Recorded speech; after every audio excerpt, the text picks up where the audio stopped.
நிறைய patient admit ஆவாங்க, அவங்க சுகர் கேட்டால் இல்லைம்பாங்க. நம்ம A1C பார்த்தா ஜாஸ்தியாக இருக்கும். ஃபஸ்ட்டு சுகர் வந்து ப்ரெக்னன்சியில் தான் வருது. முதல்ல ஒருத்தவங்க கன்சீவ் இருக்காங்க, அப்போ எல்லாத்துக்கும் மேண்டேட்டரியாக சுகர் எவ்வளோன்னு செக் பண்ணுவாங்க. அப்போ தான் அவங்க நிறைய பேருக்கு தெரிஞ்சிருக்கவே செய்யும்.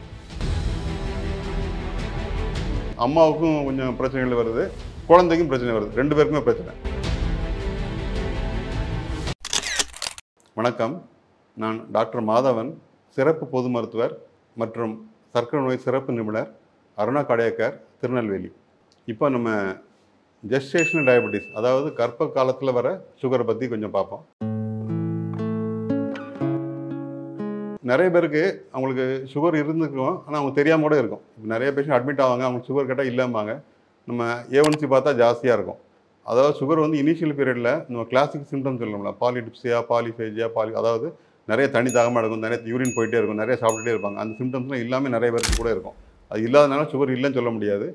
அது ஏர்லி ஸ்டேஜில் கண்டுபிடிக்க சிரமமாகவும் இருக்கும். கொஞ்சம் பேருக்கு இருக்கும், கொஞ்சம் பேருக்கு இருக்காது. அது இல்லாதனால இருக்காதுன்னு சொல்ல முடியாது.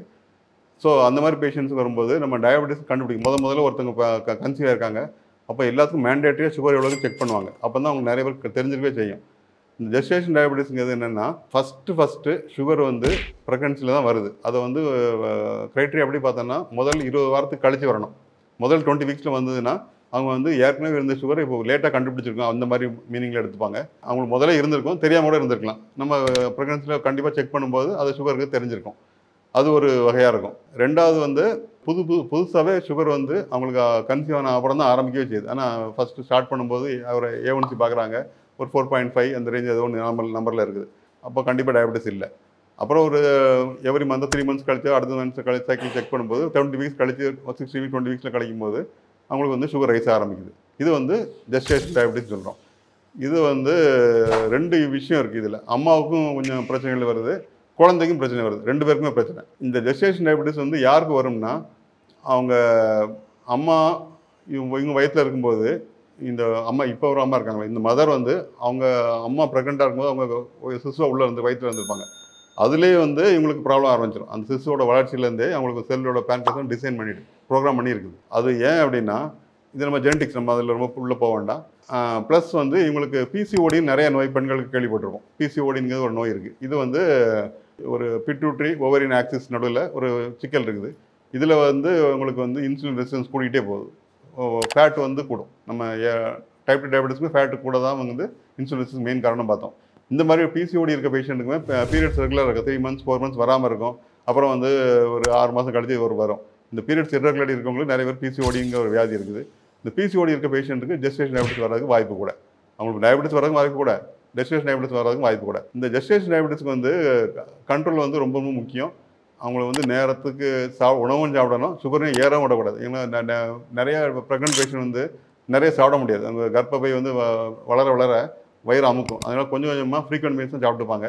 இந்த ஃப்ரீக்வெண்ட் மீல் சாப்பிட்றது வந்து கலோரி வந்து நிறைய இல்லாமல் ஈஸியாக டைஜஸ்ட் பண்ண முடியாமையும் இருக்கணும். கொஞ்சம் மெதுவாக ஜூஸ் மாதிரி குடிக்காமல் சாதம் அப்படி சாப்பிட்டுக்கிட்டாங்கன்னா கொஞ்சம் சுகர் ஸ்பைக் ஆகாமல் ஜென்ரலாக எப்போதும் ஒரே மாதிரி ஃப்ளாட் கர்வாக இருக்கும். டயட்டை கொஞ்சம் கண்ட்ரோல் பண்ணிக்கிட்டால் நிறைய பேர் கண்ட்ரோல் பண்ண முடியும். எப்படி நம்ம டயபெட்டிக் பேஷண்ட் சாப்பிடாம இருந்தால் இவங்களுக்கு அதே டயட்டு தான்.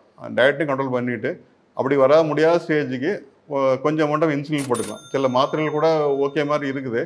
பட் சேஃபர் வந்து இன்சுலின் நியூர் இன்சுலின்ஸ் கூட அது கூட சேஃப் தான். இப்போ நிறைய கவர்மெண்ட் அப்ரூவல் கொடுத்துருக்காங்க. அதனால் அவங்களுக்கு கண்ட்ரோல் வந்து பெஸ்ட்டு வந்து இன்சுலின். அதுக்கு இல்லாத சமயத்தில் வாங்க முடியாது, போட முடியாது, வேறு ஏதாவது பிரச்சனைகளாக இன்சுலின் போட முடியாத சமயத்தில் சில வகையான மாத்திரைகள் சேஃப்னு கொடுத்துருக்காங்க. அது அடுத்தடுத்த கேட்டகரியில் கொஞ்சம் ரிஸ்க் கேட்டகரி, பட் ஆனால் வேறு வழி இல்லாமல் போட்டுக்கலாம் அது. ஆனால் இந்த மாதிரி பேஷண்ட்ஸ்க்கு வந்து இந்த GDM சொல்லுவோம், ஜெஸ்டேஷன் டயபெட்டிஸ் மெலிட்டஸ் வந்து இங்கே குழந்தை பிறந்த உடனே within few days to few months few வீக்ஸில் அந்த டயபெட்டிஸ் காணாமல் போயிடும். அவங்களுக்கு மருந்து மாத்திரை எதுவுமே தேவைப்படாது, ரிவர்ட் ஆயிரும். பட் இவங்களுக்கு வந்து ஃப்யூச்சரில் ஃபுல் ப்ளோன் டயபெட்டிஸ் பெர்மனெண்ட்டாக வர்றதுக்கு வாய்ப்பு இருந்துட்டு 25% வருஷம் கூட இப்போ 2 இயர்ஸ் கழிச்ச கூட ஒரு 10% இருக்குன்னா 15 இயர்ஸ் பார்க்கும்போது 25% to 30% டயபெட்டிஸ் வந்திருக்கும். ஸோ இவங்களுக்கு வந்து பெர்மனெண்ட் டயபெட்டிஸ் வரக்கு ரிஸ்க் இருக்குது. இது வந்து நம்ம வார்னிங் மாதிரி, ஒரு ஒரு ஒரு குழந்தை வந்து வயிற்றுக்குள்ள உருவாகுது, அப்போ அதுக்கும் சேர்த்து நம்ம இன்சுலின் ப்ரொடியூஸ் பண்ணி கொடுப்போம். இனிஷியலாக ஒரு ஸ்ட்ரெஸ் மாதிரி வச்சுக்கோங்க. இப்போ ஹார்ட் பேஷண்ட்லாம் TMT பண்ணி ஸ்ட்ரெஸ் பண்ணி ஹார்ட்டை ஓட விட்டு இந்த ஹார்ட்டு இப்போ வேலை செய்ய தான் பார்க்குறாங்க. அதே மாதிரி ஒரு ஸ்ட்ரெஸ் டயபெட்டிஸ் கூட வச்சுக்கலாம். அப்படி வர சமயத்தில் இதுக்கு நம்ம ஒரு வார்னிங் கொடுத்ததுனால நம்ம என்ன பண்ணணும், குழந்தை பிறந்தப்போ சுகர் போயிடுச்சு, இனிமேல் பழையபடி இருக்கும்னு நினைக்கக்கூடாது.